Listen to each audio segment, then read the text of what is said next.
Okay. Hello. I believe that it was last Monday's episode where I essentially threw up my hands and said that I will just have to embrace the jump cuts because I am not getting anywhere with trying to get things smoothly off my tongue.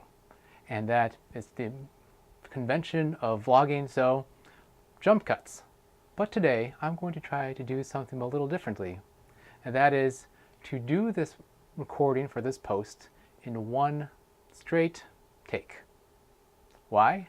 Because the day after my ordination, I will have to give my first ever homily. And apparently, I cannot rely on jump cuts for my homily. My name is Kyle, and I am a Catholic seminarian, and I am becoming a deacon in 5 days.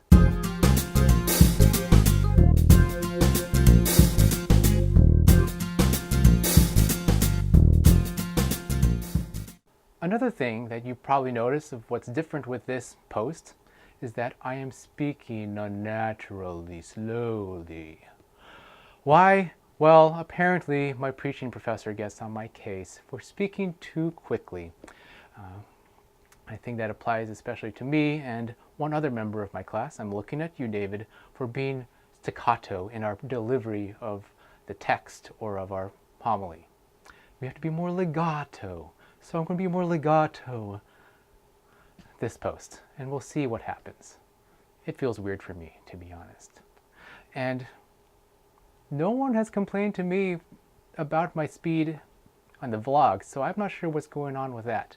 But it is probably just a case of vlogging and homilies being two different mediums. Even though it is spoken word, the expectations are different. So enough with all this meta talk. You're probably wondering what is going on with the process, with my homily writing. Well, I'll be preaching on the gospel for the Sunday. This comes from a part of the Sermon on the Mount, and that has some pretty harsh words in it, such as, I tell you, this is Jesus speaking, I tell you, unless your righteousness surpasses that of the scribes and Pharisees, you will not enter the kingdom of heaven. Later on, we see such choice words as, if your right eye causes you to sin, tear it out and throw it away.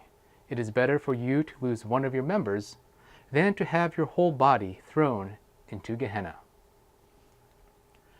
Yes, and I'm supposed to be preaching on this gospel for my first homily ever. Nice. Thanks, God. This is great. However, I think I have a lead on what I want to talk about. And I guess one good thing I have learned from my preaching class is that I need to be disciplined and focused in my thought and in my speech for the homily. And part of that is to have a theme, a central theme that I will focus on with absolute attention and stick with that and try not to divert on random tangents. So for this homily, my theme is that Jesus Christ is calling us to transformation, to conversion of our character of our whole self. And I would hope to elaborate on that to say that this is in contrast to just being focused merely on individual actions. Jesus is calling us to live our whole lives in a certain way, a life of virtue, as opposed to obsessing to, is this really moral or is this not moral? Am I doing okay if I'm pushing the envelope, or am I taking this too far? Those kind of questions of focusing on the action seems to have us enslaved to this sense of law, of obligation. And hopefully in my homily I will convey the sense of freedom that comes from life in Christ, a life of virtue living in the Spirit. We will see how that turns out. I have some good thoughts on the paper, outlining, brainstorming, and they came quickly enough. The problem, though, now is to present it adequately, effectively, and slowly, apparently, so people can keep up. Well, that is it for now. We have a big talk on celibacy this evening, so expect to hear about that tomorrow. And in the meantime, please be sure to leave any comments or questions, and I will try to respond to them as quickly as possible. Well, here we go. I will see you tomorrow. Take care.